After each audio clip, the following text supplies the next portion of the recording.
Мындан 30 жыл мурун дал ушул күнү Ички иштер министрлигинин баңгизаттарды мыйзамсыз жүгүртүүгө каршы күрөшүү кызматы түзүлгөн. Ошол убакыттан бери кызматкерлер баңгизаттарды таратууга каршы күрөшүп, элдин ден соолугун коргоо үчүн талбай эмгектенип келишет. Кызмат биринчилерден болуп, эл аралык кызматташтыкты алдыга жылдырып, биргелешкен иш-чараларды ийгиликтүү өткөрө баштаган. Азыркы учурда ал көз карандысыз мамлекеттердин шериктештиги, Жааматтык коопсуздук келишим жөнүндө уюм, Шанхай кызматташтык уюму, АИДЕК жана башка форматтарда иш алып барышып, Европа биримдиги жана башка мамлекеттер менен өз ара тыгыз аракеттенип иштерди жүргүзүп келе жатышат. Мен сиздер менен биргеликте мамлекеттин жетекчилик тарабынан коюлган талаптарды толук кандуу аткарып, кыргыз элине кызмат кылабыз деп ишенем. Бул кызматта мырзалар менен тең тайлаша иштеген айымдар дагы бар. Кооптуу жана жоопкерчиликтүү кызматты аркалагандардын бири Гуля Мамытова. Ал өз өмүрүн тобокелге салып, коомдун кызыкчылыгы үчүн талбай эмгектенип, ушул кесиптен баар тапкан. Талыкпаган мээнетинин акыбети кайтып, бүгүн ал Даткайым сыйлыгынын ээси болду. Биздин баңгизаттардын мыйзамсыз жүгүртүлүшүнө каршы күрөшүү ишибиз өтө татаал жана кооптуу. Ошондуктан мында кызмат өтөгөн бардык кесиптештериме бекем ден соолук жана бакубат жашоо калып, майрамы менен куттуктагым келет.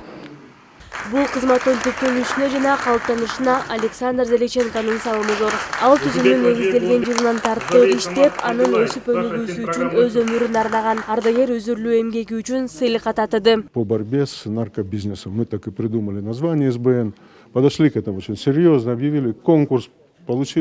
Биз анда баңгизатка каршы күрөшкөн бул кызматтын аталышын койдук. Бөлүмдө кызматкерлерди кабыл алуу үчүн сынак жарыялаганбыз. Аябай кызыктуу болгон. Анда 202 адам иштей баштаган. Мында тергөө бөлүмү түзүлүп, кызматтык иттер тартылган. Андан кийин эле биздин аткарган ишибиз өз натыйжасын бере баштады десем болот. Несколько недель после создания пошли результаты. Служба начала давать результат.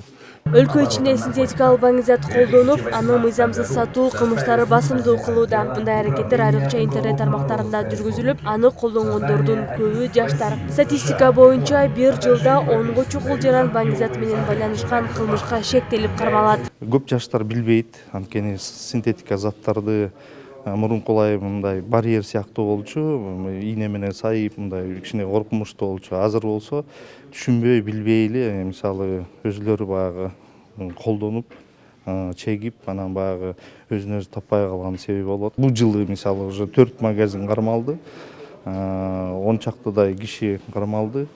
Анын арасында азыр дагы мындай неме жүрүп атат, ошо интернет аркылуу баягы наркотик сатам деп көбүнчө ошо интернет аркылуу кеткенде кишини алдап кетип аткандар да бар да.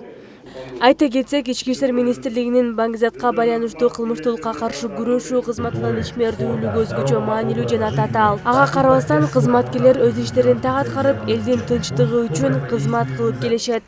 Улзат Байырбекова, Келдибек Уланбеков, СТВ.